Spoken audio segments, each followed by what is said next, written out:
Yo, what's good? Episode 181 Stash House Podcast. Your boy Tyler checking in. First time listeners, thank y'all for tuning in. If you tune in weekly, salute. And just an episode, you saw some topics you may want to hear about. Salute to you as well. Like, share, subscribe, retweet, whatever you do to help support the podcast. I greatly appreciate it. Hope everyone had a safe week, man, a safe weekend. Enjoyed yourself, positive energy, positive vibes all the way around. Before I start this episode, just want to let y'all know, no episode next week. Got some things I got to take care of, man. Got a wedding to attend. Man, I love weddings, bro. I love weddings, man. So I'm very excited for that. Shout out to the family, man. Steven having his wedding. So I'm very excited about that. And just see love, man. You know, our generation nowadays, we got so many definitions, so many different meanings of the term love, what love mean, what does love incorporate, whoop-de-whoop, all that stuff people talk about on social media. So it's actually good to see real love in real life, man. So best wishes for that couple, man. I can't wait to celebrate with y'all over the weekend. And, of course, y'all know weddings, that means also reunions, and this is going to be like a college reunion. Shout out to the alma mater, Troy University as well, man. So I can't wait to see everybody, man. I believe we're going to be in Birmingham, so can't wait to see everybody, man. Should be a great time, man. I can't wait. So, yeah, no episode next week. So, start things off, man, this week, of course. College football made its return, man. Saturdays are back in full effect. We had some games, but most notably, top 5 matchup, man, my Ohio State Buckeyes. We faced Notre Dame, Fighting Irish. We got the W, man. We got the W, 21-10. All around, man. My first thoughts on the game. Y'all know, because this Ohio State, so I got to give y'all a breakdown. We won 21-10, but my thoughts overall on the game, man. I just hate how cute the pregame was. And when I say cute, this is what I mean. First college game day was in Columbus, Ohio. Now, I totally get it. Top 5 matchup. Number 2, I think it was like, number 2 versus number 5, I'm not mistaken. So I get that, but I like for my teams to fly under the radar. Just like my music, I like my sports teams to fly under the radar. I don't like the lights, camera, action, but I understand it. So I didn't like that. And then me being an Ohio State fan, on my Twitter feed, I was seeing nothing but pregame and in-game analysis and all that. So pregame, they were saying most of all the alumni from Ohio State players, a lot of them was in the building. And I get it. It was the 2002 National Championship team, head coached by Jim Tressel. It was their anniversary, their 20-year anniversary of that championship. And I believe they all had talks amongst themselves because of the situation with Dwayne Haskins months ago, that everybody's going to come together in terms of, brotherhood, Ohio State brotherhood and all that. So that was dope to see. But at the time I was like even Joe Burrow pulled up. And Joe Burrow transferred from Ohio State to, everybody know, going to LSU, winning the national championship, playing for the Bengals now. So even seeing Joe Burrow there, I was like, okay, obviously a conversation was had amongst the former players of everybody coming back for the first game. LeBron James and his son Bronny pulled up. So it was like a very, not celebrity field sideline, but if you're an Ohio State fan, you're like, okay, this is a different sideline for a team that, wasn't even in the playoffs last year. And a lot of high hopes for this team this year, man. That's another thing I really don't like. Like I said, I like to be under the radar. I don't like to be, I heard pregame, this team is projected to just have a straight path to the national championship or to the playoffs. And I'm like, man, do not say that. I hate when they say that. If you think I like when they say, oh, Ohio State is a clear playoff contender, trust me, I don't like hearing that. That's the last thing I want to hear. I want to fly under the radar as much as possible. So pregame, I was already feeling the kind of way, but in the game, man, wow, a lot of room for improvement. A lot of room for improvement, man.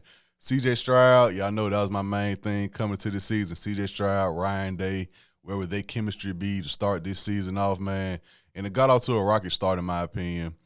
Smith and Jigma, our top receiver, he got hurt in the first quarter, early in the first quarter. And to be honest with y'all, from the early first quarter when Smith and Jigma got hurt, I don't feel like we really start clicking till probably 8 minutes left in the fourth quarter. So that was I was scratching my head about that all game. I'm like, okay, clearly Smith and Jigma was supposed to be a key point, a key person in our offense tonight, because for like the first few drives, it felt like they didn't even run the ball as much with Henderson. And I forgot about Mayan Williams. I forgot to mention him last week. But they didn't even think about running the ball with them after Smith and Jigma got hurt. It was like Ryan Day was trying to find the next receiver to step up. Like, clearly that was a game plan going into the game. Like, okay, we're going to get the receivers going. But that's my thing, man. I'm like, yo, if you see this not working, use the running game. The running game is going to open up the passing lanes. You know what I'm saying? As we saw with the touchdown pass that we had, it was like Notre Dame, I think both of their safeties blitz, and we had like a free space in the center, and that was because of the running game. So that would kind of make me scratch my head. Okay, I saw it, and I was like, okay, I get it. First game, top 5 matchup, you got a game plan. You're trying to stick with the game plan. But, man, after halftime at least, you got to switch it up, man. And the fact that we didn't really start clicking to the middle of the fourth quarter, that was kind of alarming for me watching the game. That was kind of alarming. So a lot of room for improvement in terms of chemistry. But, I mean, C.J. Stroud, man, he had a decent game, 24 for 34, 223 yards, 2 touchdowns. You know what I'm saying? He did what he had to do. But our running game is what got us to the point of winning the ball game, in my opinion. Trevion Henderson, 15 carries, 91 yards. Mayan Williams, like I said, I totally forgot about mentioning him last week. Mayan Williams, 14 carries, 84 yards, plus a touchdown. So going forward, man, I guess, determining on Smith and Jigma's health. I mean, we got receivers. I mean, Harrison Jr., he finally stepped up. Igbuka, he stepped up. He had 9 catches, 90 yards, a touchdown. Back to Marvin Harrison, he had 5 catches, 56 yards. Xavier Johnson, 2 catches, 34 yards, 1 touchdown. So we had receivers step up, but for the most part, man, I think moving forward, I understand we have a balanced offense. I get it, but, man, if the passing not working because these little dunks and, get yards after the catch, I understand it. But at the same time, man, we got 2 running backs that got potential. Hey, man, let's use them the best we can. So moving forward, I would like to see a more balanced offense. I don't think our offense was balanced the first 3 quarters and a half on Saturday. And I get it. Like I said, Smith and Jigma got hurt, but Ryan Day, just trust your offense, man. Open up the playbook. I said it last week. Just open up the playbook, man. Our defense, though, salute our defense, man. They held their own because, like I said, I got my group chat, my uncles and my cousins. We all Ohio State fans. If this was last year's defense, man, I don't think the score would be 21-10. The fact that we held Notre Dame to 10 points, and I get it. You know what I'm saying? Notre Dame, I say it every year, how they always end up sneaking in to the top 5 or whatever. But granted, this is a top 5 team. And if it was last year's team, that quarterback would have had a field day because our defense never been good against a running quarterback, especially when it comes to, like, the option play. Like, you can see the replays and all that. When the option play happened, our defense will go the total opposite way and let the quarterback have free room to run. If the option is faking to the right, our whole defense will go to the right. And now the quarterback got all the left to run as much as he can. So last year, that was the case. I feel like last year that quarterback probably would have ate us up, but our defense held our ground, man. And, of course, Notre Dame had a freshman quarterback, so that do kind of play a role in it.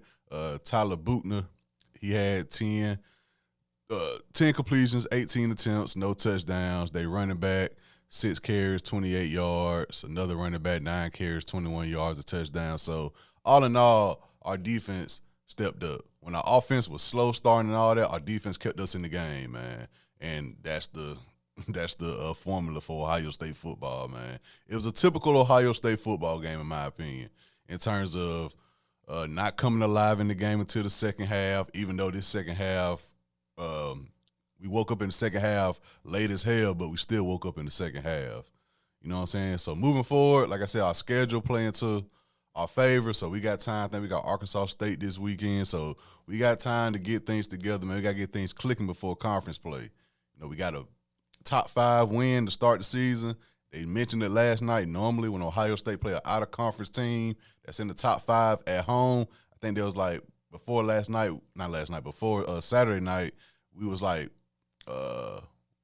1-5 in wins. So we lost 4, we won 5. We lost 4, we won 1 in our last 5 out-of-conference top 5 opponents at home. So it was a big win for us, but, man, I see a lot of room for improvement, man.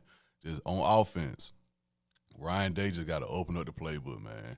You know what I'm saying? Our running backs, you can see the clear difference in our offense when the running backs get the ball and when C.J. Stroud just dunking it off.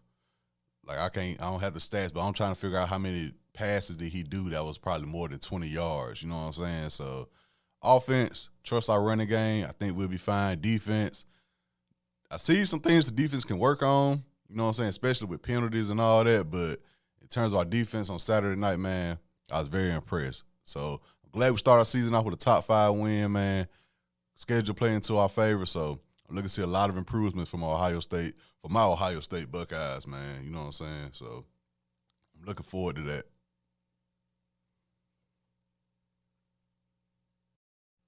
All right, so over the weekend, we had some wrestling events. Gonna talk about that, man. But I got my special guest, my partner, Jacob Knight, in the building. All right, Jake, I got you on. Hey, what's up, man? Thanks for having me on the podcast, man. All right, no problem, man. Just before we start, just let the people know who you are, what you do, and all that. I'm sure they've been tuned in, they know, but we got some new listeners, so just give them a little one-on-one info, introduction. My bad, on just who you are, what all that. So. Well, folks, the faithful listeners of the Stash House Podcast, my name is Jacob, and I've been knowing Tyler literally since day one, since kindergarten. Been knowing this man for about 25 plus years. We went from, of course, kindergarten, elementary school, middle school, high school, college, to adult life. I really consider this man one of my very good friends, and I'm honored to be on this podcast. I myself wear a lot of hats. Amateur podcaster, amateur food content creator recently. Make sure to go follow both of them at Instagram page is High Infinity Pod. And if you like food, you got to put the food page in. Follow me at So Yeah I'm Eating on Instagram and TikTok. Still trying to learn how to figure out TikTok. I'm getting a little bit up there in age, so a little bit hard to work with. But yeah, So Yeah I'm Eating on Instagram and TikTok. And Eating is spelled EATIN. All right, yeah, I got your socials and all that up too as well. I got High on Infinity Pod though. You said it's High Infinity Pod?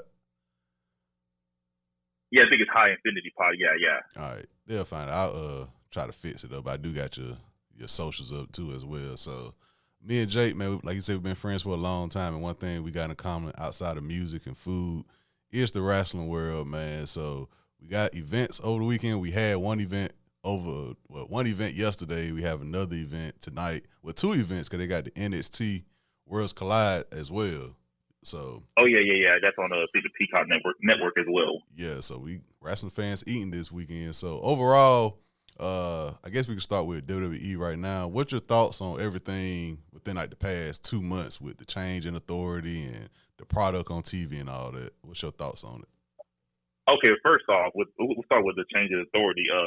We all assumed, Vince McMahon was going to basically stay, the guy until, he moves on into the next life, Mm-hmm. But when the shocking retirement happened, of course, when the reports were going on about, the hush money and all that stuff allegedly, it was okay, we don't think it's going to stop Vince, and then the more kept coming out, and then when he suddenly retired, I think you said on a few episodes ago, like maybe the board of directors and the networks like, hey man, this ain't looking good, man. It's either we're gonna cut ties, you got to retire or resign. Mm-hmm. Then that happened, and then everybody was like, oh my god, that means Triple H is gonna be running things, and I think so far, man, it's going good. Of course, you're gonna have your woes here and there because you put on a show twice a week, 52 weeks out the year, add on 10 to 15 events. You're gonna have some woes in there. Everything's not gonna be a banger, Yeah.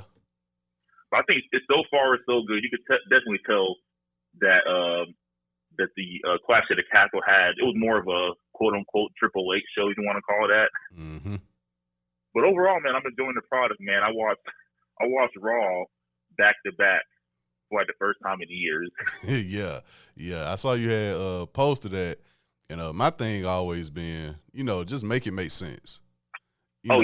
It was times when Vince McMahon throughout the years, not just recently, throughout the years, you just scratch your head at a lot of things, and you wonder like, okay, I know the writers, everybody in the room couldn't agree on this, and then as you see different interviews and all that, everybody say, yeah, it can get approved by everybody, but ultimately Vince was the last yes and the no, and just to know that, and then the product we've been getting just from his departure within the last 2 months, you can see a difference. You can see like even the fans are into it now, you know?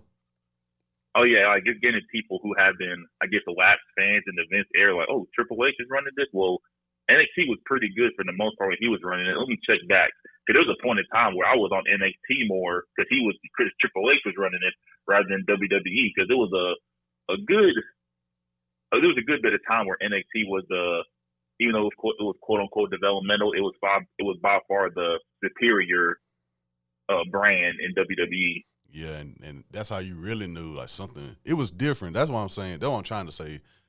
Throughout the years, we all been like, okay, Vince, the last yes and the no. But when we start seeing the NXT people come from NXT to the main roster and just see how he just either changed them, like I said, some people it worked out for, Matt Riddle, Bianca Belair. It worked out for a good bit, but I think like when you talk about the Keith Lees and Karrion Kross when he first jumped over, and what's not Seth Rollins, what's my boy Adam Cole? He didn't even want to make the jump because he knew what was about to happen. Basically, I think they were saying he was supposed to be like a manager or something. Stuff like stuff like that. I was like, okay, it's something different now. It's just not okay. The writers and all something Vince got going on there because there's no way. If you would have told me that Survivor Series when it was like all three brands, when the whole AEW is coming, the NXT AEW thing going on, if you'd have told me then that now half of that NXT crew would probably be at AEW, I've been like, okay, something crazy had to transpire, and obviously it did because a lot of people didn't want to make that jump, and when they made the jump, it just didn't make sense. Oh yeah, you can see with part of the prime example is Johnny Gargano. Granted, we didn't know all this Vince stuff was going to happen, but his contract was up. I guess he waited it out, mm-hmm. And when Vince made that announcement, I don't know if he called Triple H. Triple H called him, but I think with him, I think he's going to do good on the main roster since he has Triple H running things now. Yeah, it's a confidence that everybody now with Ciampa and all those guys, everybody just feel like okay.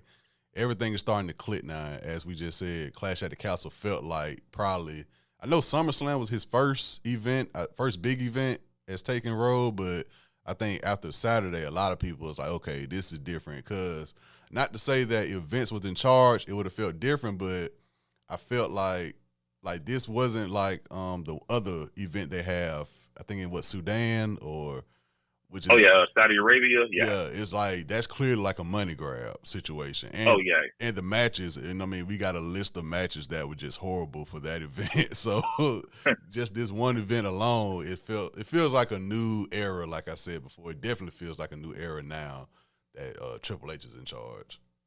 Oh yeah, I say with Triple H running things, and the product has substantially gotten better over the past couple months. And of course, with AEW, I know people don't believe this, but it's okay to like both of them, It's perfectly fine to like both. And it's perfectly fine to criticize both because, like you said, just because Triple H taking over, like it's still some things, like I'm going to talk about, a few things on the matches from Saturday. But, I mean, AEW have its, I mean, I think AEW probably has more of things you want to critique than WWE at the time. But, I mean, both got their rights and both got their wrongs. I can definitely agree with that. Oh, yeah, there's definitely stuff I like at AEW. There's stuff I don't like. Same thing with WWE. There's stuff I like. There's stuff I don't like. And, of course, we're going to get into some of that with Clash of the Castle.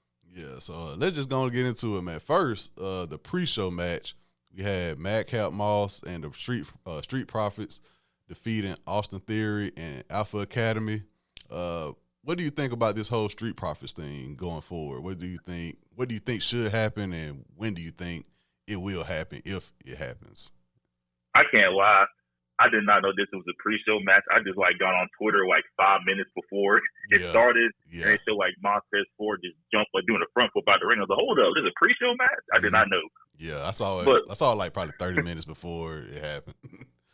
Yeah, but to answer your question, me when they faced the Usos at SummerSlam, I thought they were going to win the titles.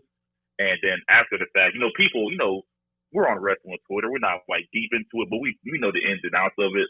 The talks on wrestling Twitter is people think Montez Ford is gonna, the whole Shawn Michaels Marty Jannetty comparison. Every tag team has that. You have your Shawn Michaels. In this case, it's Montez Ford, and unfortunately, everybody looking at Angelo Dawkins as a Marty Jannetty. I'm not saying he's bad, but I think he's pretty good. I think whenever the split happens, it was kind of tough because it's different because all that stuff was happening when Vince was running it, and now Triple H has been running it. They really don't see the seeds being planted for a split. Mm-hmm. But I think when it eventually happens, I could see Montez Ford the one doing the turn. Yeah. But because people have Montez Ford as a main eventer, I think I could see him as a main eventer. I think Angelo Dawkins can be a good, I don't want to say mid-carder. I could see him having an IC title run or a U.S. title run when they do their separate things. Yeah, and that's very important because if you would have said that months ago about the U.S. title or Intercontinental title, it would have been like, okay, well, maybe that'll happen. But now they're putting the prestige back in those titles now. So it's not bad if you split up and one goes main event, the other one goes mid-card title scene. That's not a bad thing. As long as you not like on a 24/7 title, like if you ain't in that little scheme, you good. Yeah, they got the victory. Austin Theory, I mean, I guess we can talk about him later on, but at the same time, I'm not sure where his trajectory is about to go because clearly he was the guy when Vince was there. He was, I said, dang, Vince never come out on television just for a U.S. title victory. I think he beat Finn Balor and Vince McMahon came out. And I was like, okay, clearly Vince McMahon is putting his all into Austin Theory. But now, like Roman said, your daddy's not here no more. So I'm not sure where it's about to go with Theory. I mean, like I said, we can talk about him later on because he did make an appearance, but that didn't last too long, I guess you could say. Oh, yeah. Speaking of Finn Balor, I got to ask you a question about Finn Balor when we get to his match. All right. Just keep that in mind. Okay. First match of the night, we had Bianca Belair, Asuka, and Alexa Bliss versus Damage Control. I guess that's their name now. Bayley, Io Sky, and Dakota Kai. Bayley, Io Sky, and Dakota Kai won, and they pinned Bianca Belair to do it. So what do you think of that match overall and that storyline? Overall, I thought it was a good opener. I'm a little biased. I'm a Dakota Kai stan. I was very vocal on Twitter when she was released. And I'm glad she's back. Overall, the match, I think the right people won. If you want to build up a heel stable, they got to get some victories. Mm-hmm. And I was actually shocked that they pinned Bianca Belair because going into the match, I was like, okay, Alexa Bliss is eating this pin. Yeah. And they did pin Bianca. It wasn't no roll up. I think all of them hit their finishers on her to make her make her still look good. Like, hey, it took 3 finishers to take Bianca Belair down. Mm-hmm. But I think the right people won. Bayley pinned Bianca. That definitely sets up a Bayley and Bianca Belair storyline down the line because I think they were feuding when Bayley got injured. So yeah, I think that's gonna be a good match whenever that happens down the road. I think maybe SummerSlam, Survivor Series, maybe the match. I don't know. Yeah, I agree. I agree with you say. I think the right people won. And I want to say earlier in the week, I saw a post saying, yo, like, when are we ever going to see Bianca Belair get pinned? It was crazy. I just saw a tweet about it. Cause like you said, we on wrestling Twitter and all that. I saw a tweet that was like, yo, I get it. She's a champ. But for me, it always seems like, I get it, like, the whole landscape of the women's division and all that. But it seemed like one person get the belt, they're going to hold it for months.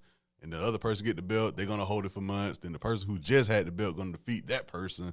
She's going to have it for months. So it always felt like that cycle. And I feel like they're breaking out that cycle. But I saw a post about that recently. They're like, yo, Bianca Belair, she never gets pinned. And I think they was like, this is her first time getting pinned on a major event in like maybe a year and a half or something like that. It was some crazy stat I saw. I want to say since the Becky match at SummerSlam. Yeah, so that was last summer? SummerSlam? Yeah, so, and you know how that went. But, yeah, I think that's the best way you can really make Bianca seem more dominant than what she is than have everybody do their finisher on her. That's the best way to do it, I guess. Oh, yeah. I thought it was a great opening match, to kick off the show. And, of course, them UK crowds hit different, man. I can't lie. Yeah, that was the highlight of the whole event, that the UK crowd was on 10. And I do want to – we ain't going to jump because we're going to get to the next match as well. What you felt about the British Bulldog and Bret Hart tribute. I thought it was good. And of course, if you know the story, you know the story. Yeah. We're not gonna get into that. Yeah. But yeah, I think this is the first UK event in 30 years. Yeah. Since that, I think, since that event. Yeah, I think it said it was the same week, but I did see a Triple H press conference. He said he don't mind doing more stadium shows overseas. Yeah, there's definitely because the big four, if you like to call them, WrestleMania, SummerSlam, Survivor Series, Royal Rumble, those are great. But of course, bigger stadiums, bigger checks, bigger exposure. So I can definitely see that in the future. I'm glad it was on a Saturday too. Oh yeah, they're definitely doing it good with these Saturday pay-per-views. Yeah, on that premium live events.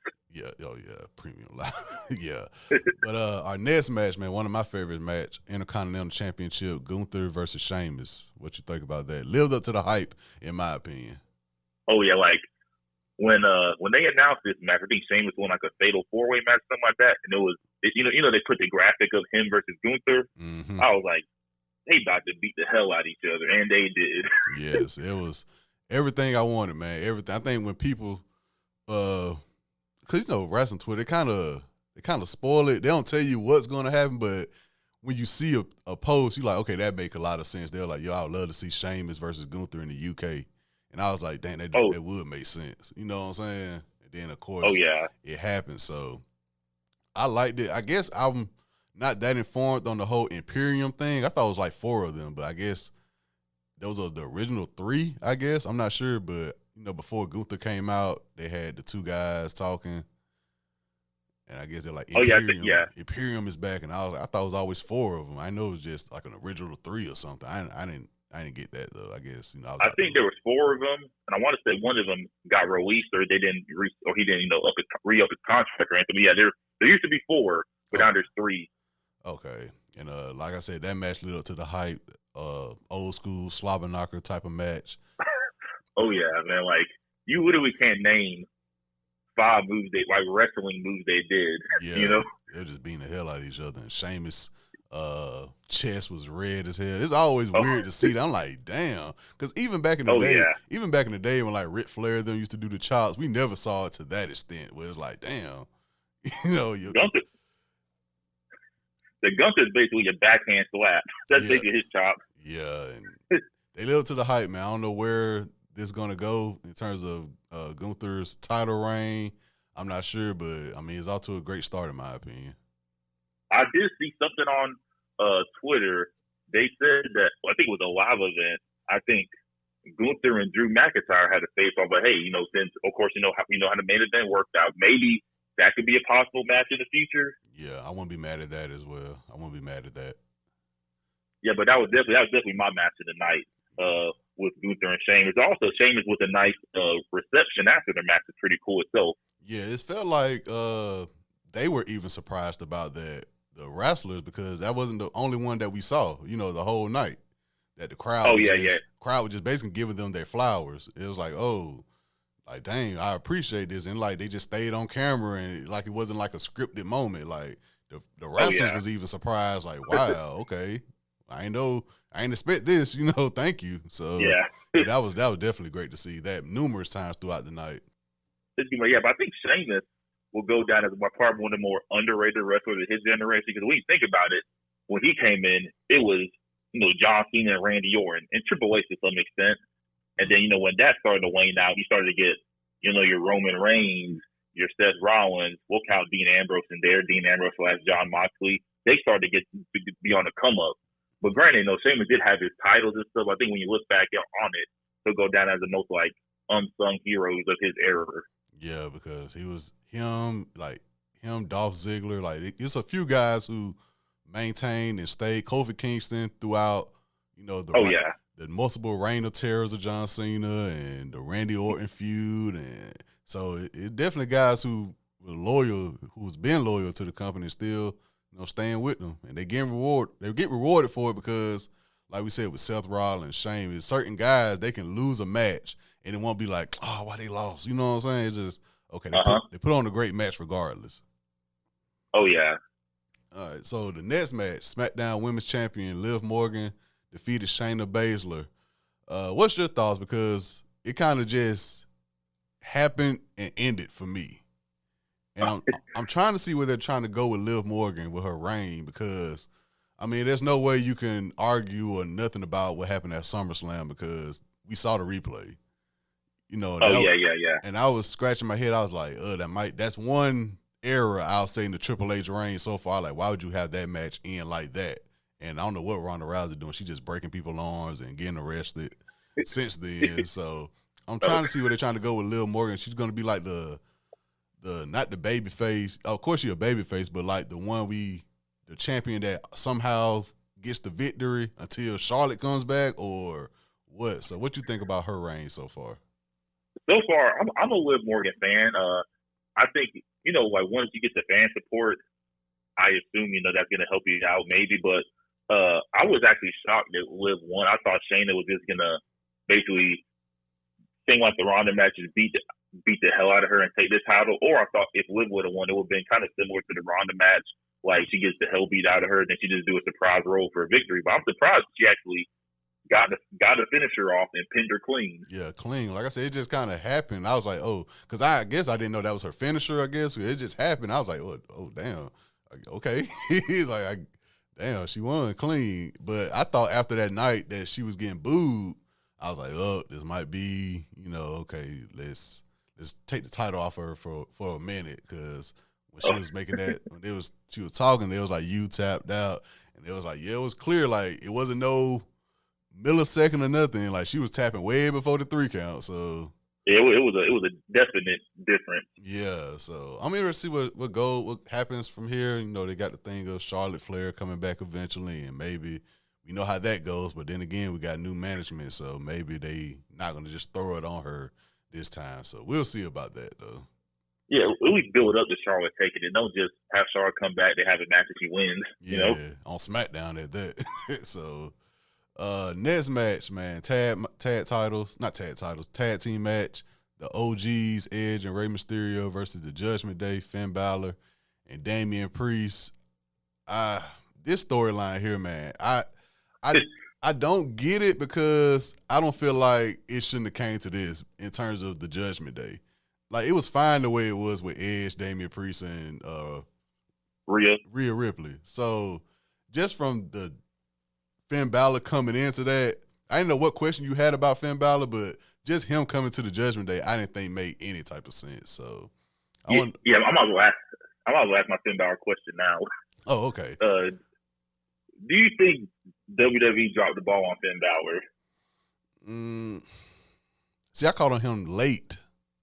I was on him late, but I think that was just a Vince thing. And like you said, wrestling Twitter, I don't know if you see it, but I think they were saying Vince never really was into him like that. From what I know, he wasn't into him like that. And I was kind of taken back, because when I eventually got to know, like, did my research on exactly who he was, I was like, well, that's basically like AJ Styles type, kind of, in a similar type of way. So I was like, then I didn't even know about his NXT. I knew about his New Japan before NXT.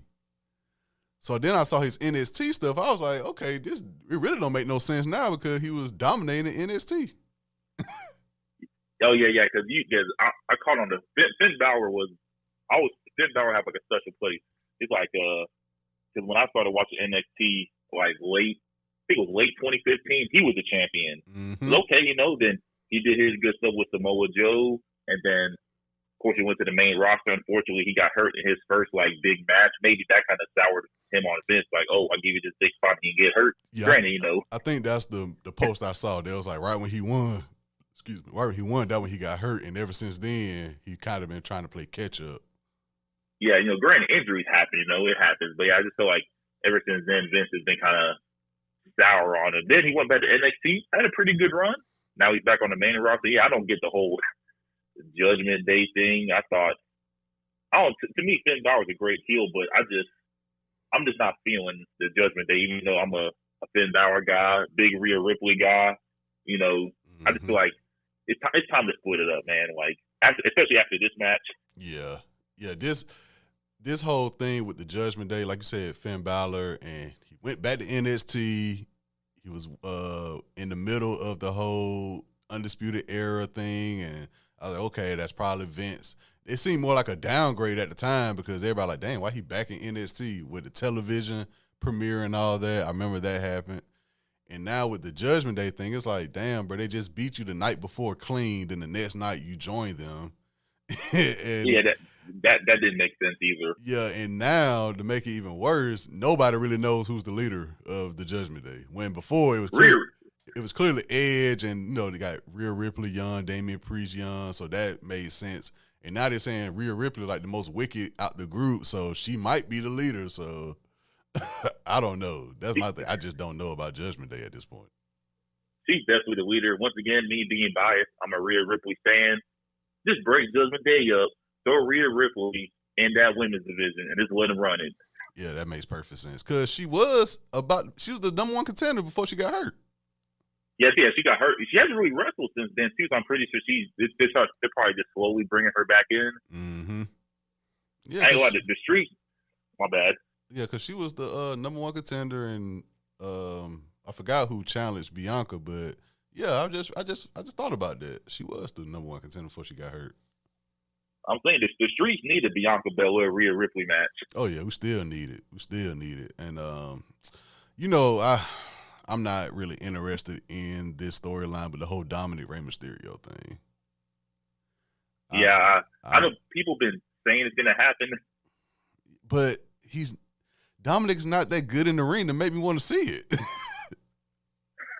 Like, there's nothing about this storyline, even the father-son thing, because he's in the ring. I'm like, fam, if Edge wanted to run circles around him in the ring, Edge is gonna run circles around him in the ring if it comes to that. But I don't know. It don't make no sense to him be with Judgment Day. I don't see that really looking good. It doesn't even look good for him to be with Judgment Day. So I don't know what they're gonna do with Dominic, man. Send him NXT. I've been saying that for months. Yeah, I would have minded him seeing him in NXT. Granted, of course, with the name and all that stuff. Yeah, I get that. Yeah, I get it. The very first match he had was with Seth Rollins back, whenever he debuted. That's like the very first match he ever had. Yeah, I'm sure it's a favor from Ray. I know it got to be because everybody can see it, man. And it's like, damn, you keep on getting beat up by Rhea Ripley.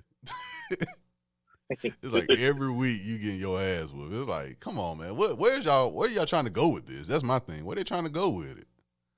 Yeah, I don't see a Edge versus Dominic match. Well, maybe. Next match, Seth Rollins, Matt Riddle. It kind of came out of nowhere for me because it was like one of those promos that I was seeing, but I was like, okay, I thought Matt Riddle was hurt. And then I guess the Raw before when they had the whole, you want to talk about my family, let's talk about yours. Oh, that's right. Okay. And I was like, okay, Seth, okay. I was like, I didn't know we were doing the whole TV 14 thing now, but okay, I'm with it. So what you think about that whole situation? I don't want to say fun fact, but yeah, because I want to say about 2-3 years ago, it's kind of like our imitating life. Matt Riddle's then wife, I think she's like a bodybuilder or something like that. I don't know like what that she is, but she's in the fitness and all that stuff, right? Mm-hmm. And basically, I think I saw she went on a rant, basically saying how essentially body shaming some of the women on WWE, of course. One of them being, of course, the GOAT Becky Lynch. You know how I feel about Becky Lynch. Yeah. And I don't think Seth and Becky was together at the time, but of course, eventually Seth's gonna get wind of that. But then you talk about my wife or my future wife or whatever. So I did. So that was a little art imitating life. I thought that promo was funny. I'm not gonna lie. I was not expecting that. Yeah, it came. He was like, "Yeah, you still there?" And I was like, "Oh, okay. What's going on?" Like, because I didn't know that. Yeah, because I'm still. You just put me on something. I didn't know that the whole, his ex-wife and body shaming the women. I didn't know about that. Yeah, I was surprised that. Of course, I'm pretty sure Matt Riddle gave the okay for him to say that, but I'm surprised they brought that into perspective.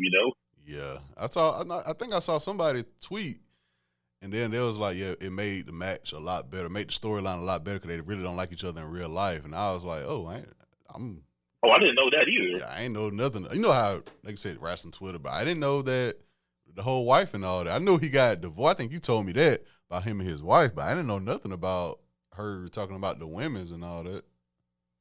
Basically, one of them was Becky Lynch. I think Seth didn't like that. Oh wow. But Yeah, yeah. but Oh, you go ahead. My bad. yeah, I know. Sometimes Matt Riddle, of course, rumors you hear Matt Riddle like kind of rub some people the wrong way backstage. Mm-hmm. But you can't really, like you said, sometimes the backstage stuff is better than in the in ring stuff. Yeah, that would keep it going for real for me. The backstage, let me know what's going on behind the scenes, and then I can watch it on TV and look at it a whole different way. Yeah, but most definitely, this had the best like story going into the event. Mm-hmm. And Seth got the victory.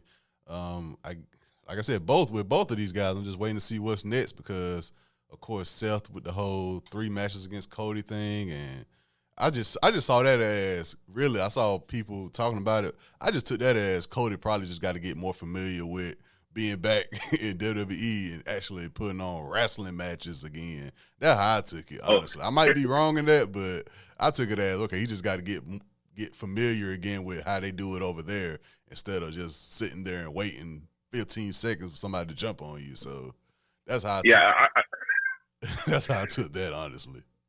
Yeah, that was a good little trilogy with Seth. Seth Rollins, low-key had a very good year. Granted, like he lost most of the time, but Yeah, they said this is like his first event, like main event match, not main event, but big event match win in a good little while as well. Oh yeah, I did see that. And yeah, Seth, man, Seth is one of those guys. I big Seth Rollins guy as well. Yeah, of course, anybody with the Shield, you're gonna like them. Mm-hmm. And all three are doing great too, by the way. Oh yeah, and the crowd was loving Seth. Yeah, that UK crowd made it all better, man. And like we said with Sheamus, he got a great standing ovation. Edge, I believe Edge and Ray got one as well, if I'm not mistaken. So yeah, that UK crowd made everything hyper. I'll say made everything more massive. And usually a good crowd can take a good wrestling show, make it even better. Mm-hmm. And as we saw with this main event, man, Undisputed Championship, Roman Reigns, Drew McIntyre. Roman Reigns got the victory, but I said it before, man, I didn't know which way this match was going to go because everything with Drew within the past couple of years, like I always say, I feel like he still owed that moment because at WrestleMania, when he beat Brock Lesnar, right when the pandemic hit. So you thinking, oh yeah. So imagine a month away, you think, okay, I'm about to have this WrestleMania moment. Then 2 weeks later, the whole country gets shut down, and your big moment is subdued to the Performance Center or something like that. So I like, well, he still owed a moment, and what better moment than to defeat somebody who's had the title for 2+ years in your home country. So I was going into it with that. I was like, yeah, man, this might be the time for Roman, but at the same time, they built Roman up so much within the promos leading up to it. I was like, well, okay, I see what they're doing, but Roman just built up too much to lose a 2-year title reign like this. But it was his home country, and within the past few weeks, Drew McIntyre been kicking out of everything. Oh yeah, he's been kicking out of everything. So during the match, I didn't know which way it was going to go. I think they did a good job with it booking wise. But what's your thoughts on a lot of things took place too within the match? So what you think about it? Yeah, this was probably the most, I guess, Vince McMahon type match. If you want to say that with the run-ins and the ref bumps and all that stuff. Overall, I thought it was a good match. I did like that Roman mid-match just grabbed the mic and cut a promo. I did like that. Oh yeah, I thought that was it though. When he did that, I said, "Oh, this is how it's going to end." He gonna do one more acknowledge me, then Drew's gonna beat him. That's what I thought. Yeah, like I think when they first announced it, like okay, Drew versus Roman at the UK, I was okay, Drew's winning this. Then leading up to it with the promos, and usually when they acknowledge a milestone, they're gonna lose. When I think they said, "Hey, it's been 2 years since Roman been champion." Okay, he's probably gonna lose, especially when he walked out there with no Paul Heyman and no Usos and Sami Zayn. I was like, okay, yeah, he's gonna lose. Yeah, and then the Drew came out with what's called Broken Dreams. His original theme song. Yeah, that jump, man. I don't see why he didn't use that all the way to the ring. Yeah, I feel like that's something the UK crowd was waiting on because you could hear them screaming when they was playing it, the package. And I was like, oh yeah, he's about to come out. I said, this might be it right here because he's coming out looking like Superman, damn near.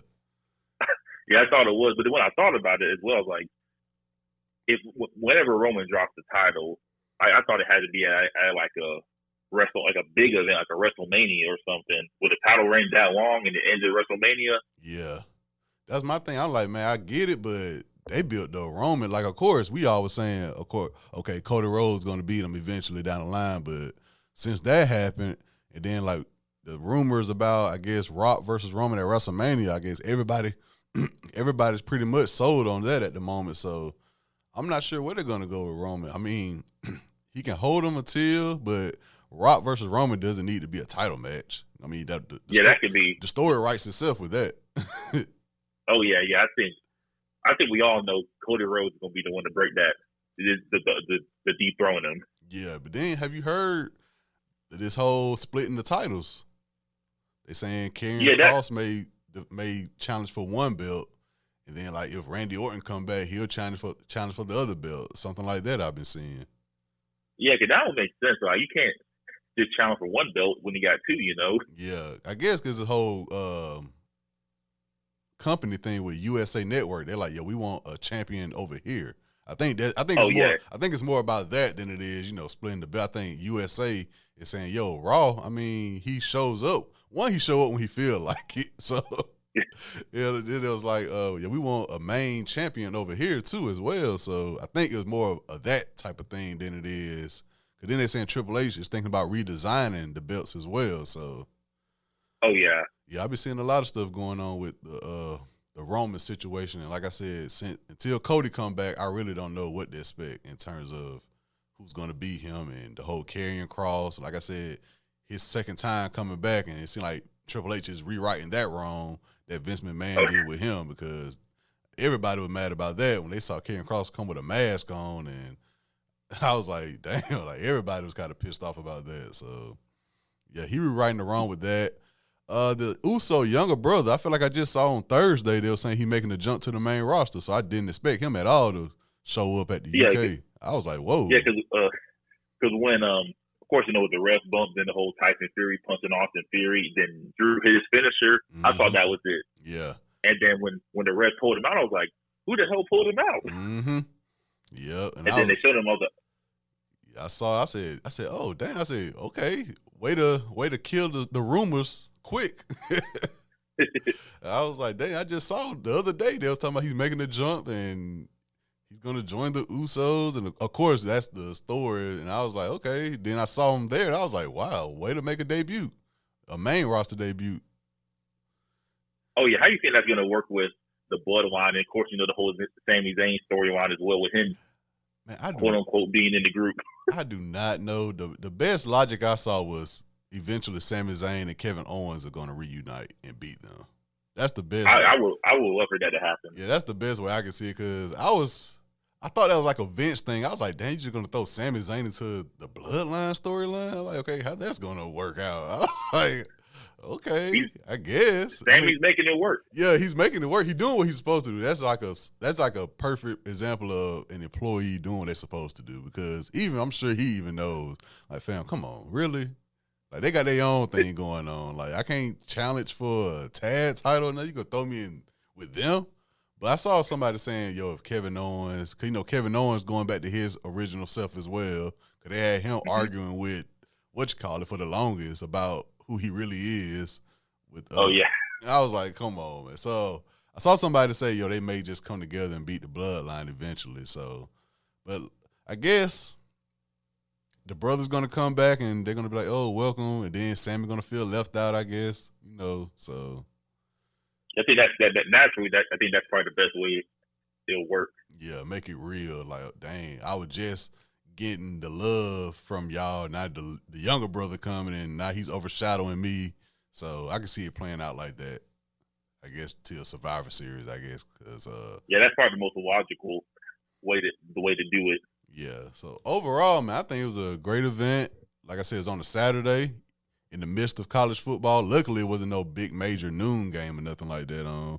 So I was able to watch it from start to finish. Then after it went off, ironically enough, I tuned into the Georgia game and saw Georgia scored again. So it was like 21-0. So I was like, well, it filled the slot good enough. So overall, man, Yes, I gotta say it was a great event.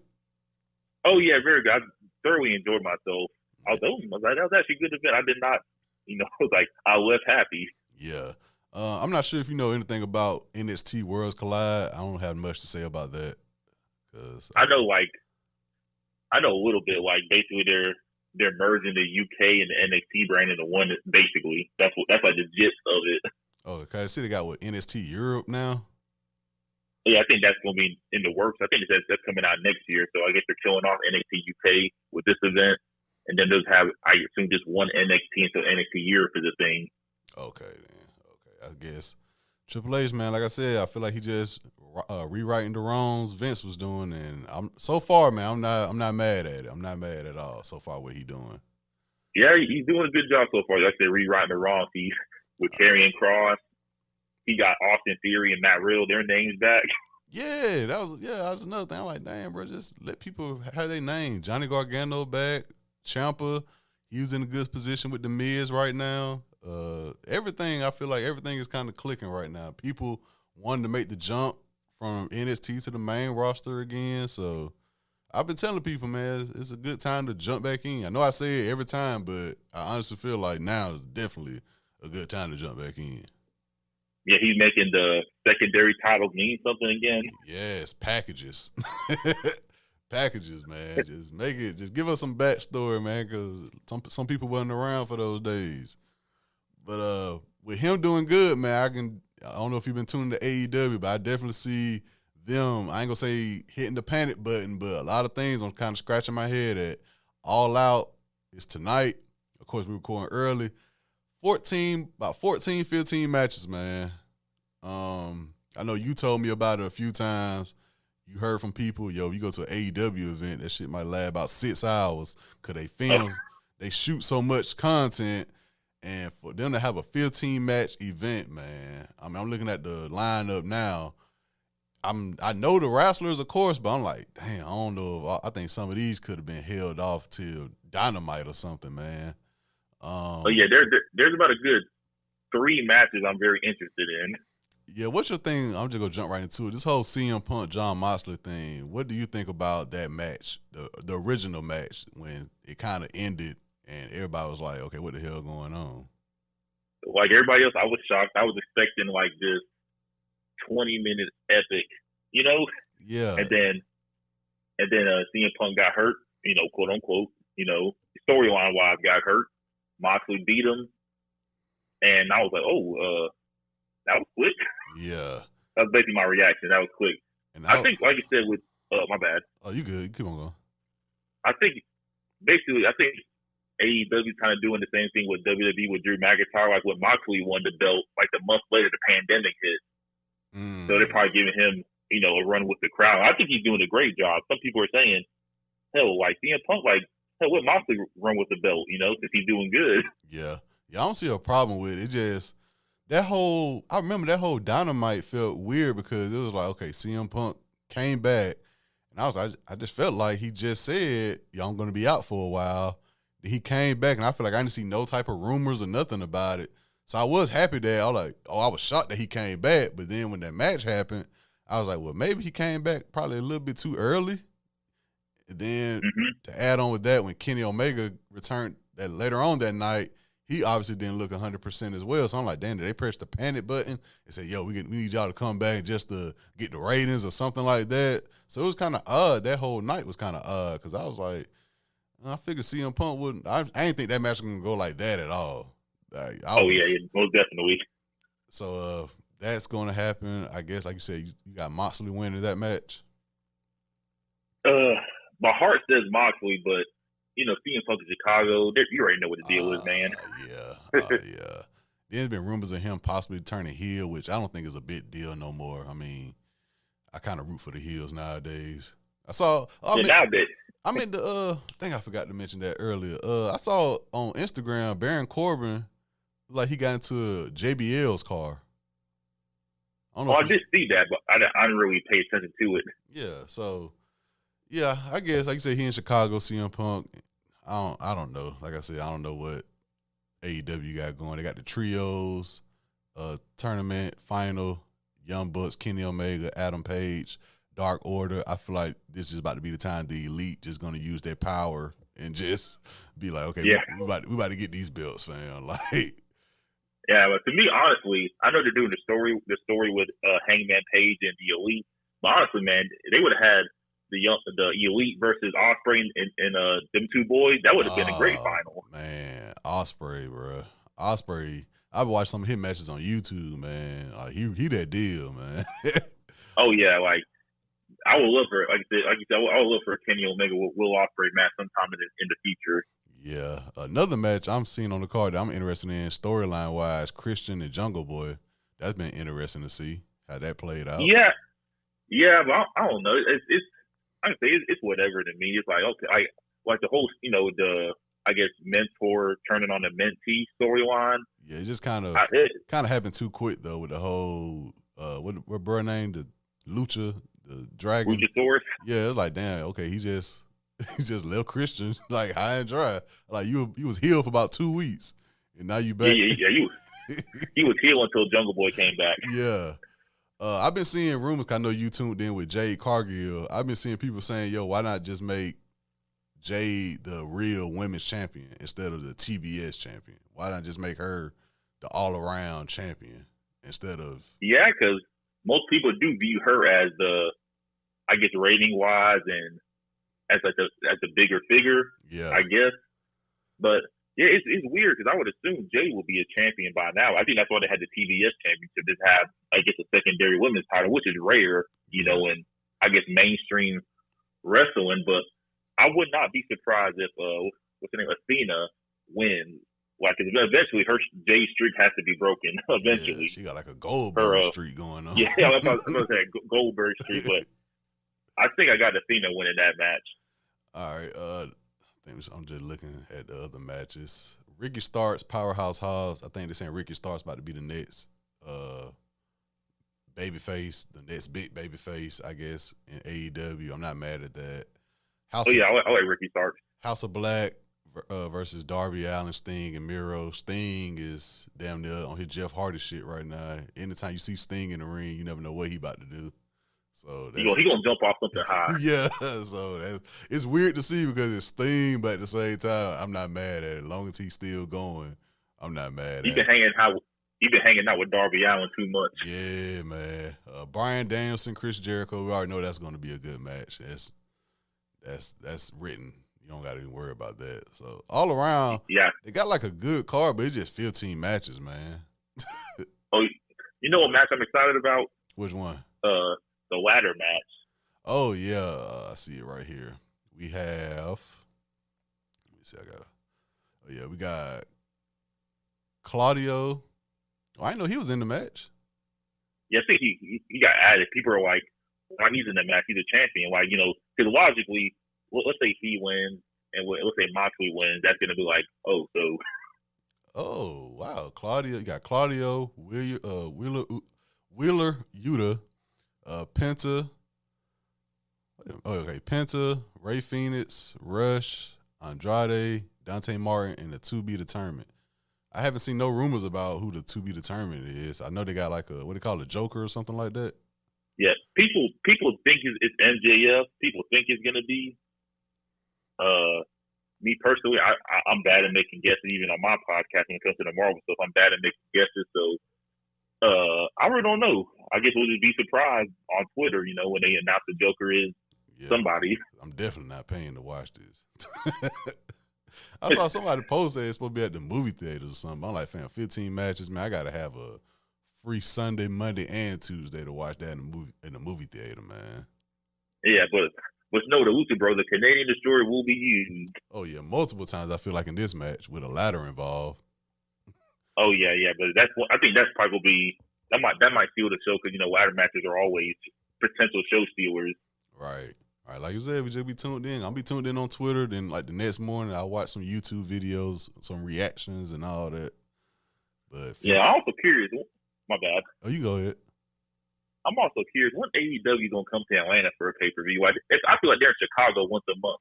Yeah, they need to just come on and either State Farm or the one in Duluth, like they always do.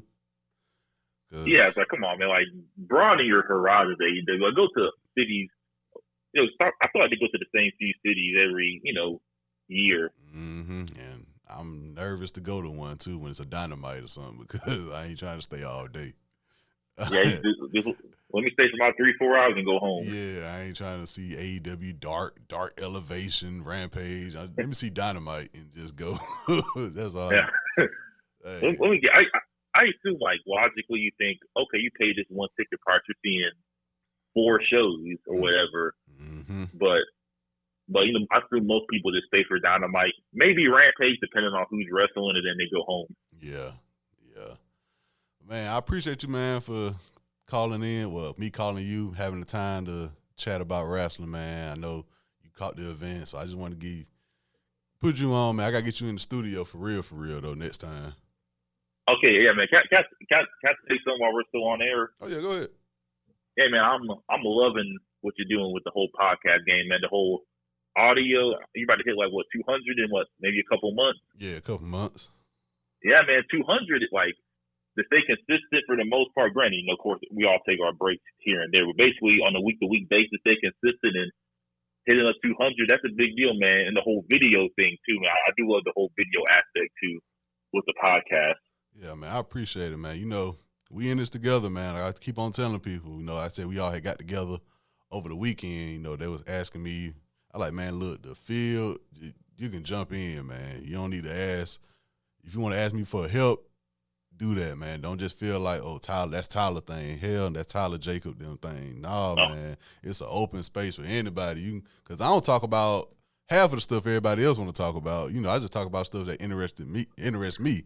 So if you feel like you got something you want to say about anything, I be telling people like, man, just go for it, bro. Oh yeah, most definitely. And also, I love your I've been wanting to tell you this for almost 4 years now since you're doing the podcast. I love your episodes. I get titles. It has the and then the quotation marks. Oh yeah, the episode name. Well, how'd you come up with that? I like the aesthetic of that. It'd be just random, like if it got anything to do with my topics or just a quote I heard over the weekend. You know what I'm saying? I just come up with it just randomly. It just okay. Let me see, like fast. So what made you want to do that format? Just watching different podcasts, and I don't want to just have episode whatever. So I want to have it to be like, okay, what does this mean? How did this fit into what he's talking about? Type of thing, like putting everything together. I want it all to make sense. You know what I'm saying? Okay. Yeah. So just for example, I had an episode called The Origin Story, right? Mm-hmm. And I had my homegirl Jamia call in, and she helped me with like naming the podcast and all that. So The Origin Story, and it don't got to be something about other topic, but just that one topic. I could just name the whole episode around just one topic. It just be random. It's random. That's like the random part of me, I'll say. Okay, that's creative. I just name my episodes after rap songs and albums. Yeah, I see a lot of shows do that too. See, like different things. Like it could be whatever, just the whatever, or I'd rather do that than put Ohio State beats Notre Dame episode one, whatever. You know what I'm saying? Oh yeah, like put basically what you're going to talk about. I understand. I think a lot of podcasts just have like episode 10 and just they list the lineup. Which is nothing wrong with that, Now, granted, if the podcast take off and everybody be like, okay, Tyler does week to week stuff, then I could just put y'all the episode out. But that's why I still put the topics and put timestamps. Cause I'm like, okay, everybody don't know. Even though you want everybody to know, you got to just be real with yourself. Everybody don't know exactly what you do. Like, people just thinking I'm just starring just because I'm doing videos.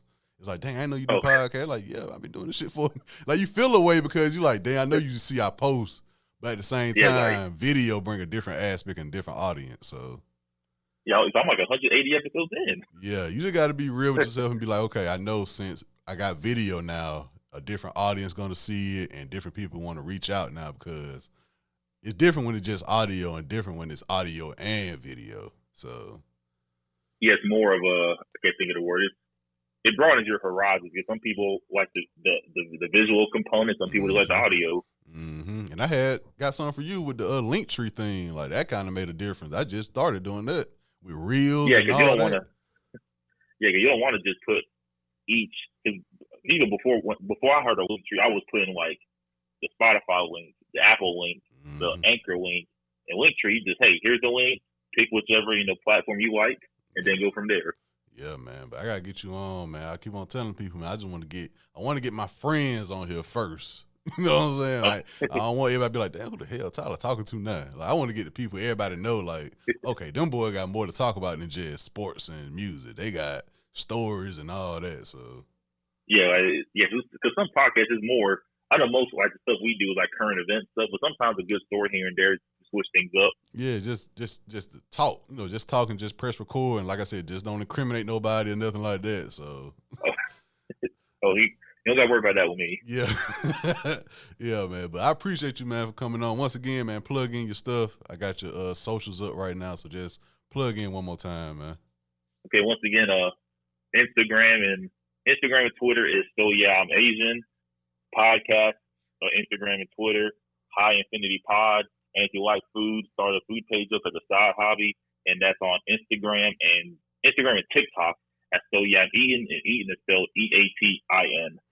All right, man. So once again, that's my boy Jake, man, my brother for many, many years, 2 decades plus 20, 25 years, man. So make sure you guys tap into everything he got going on. Support my people, man. And once again, man, appreciate you for coming on, bro. Anytime, man. All right, for sure.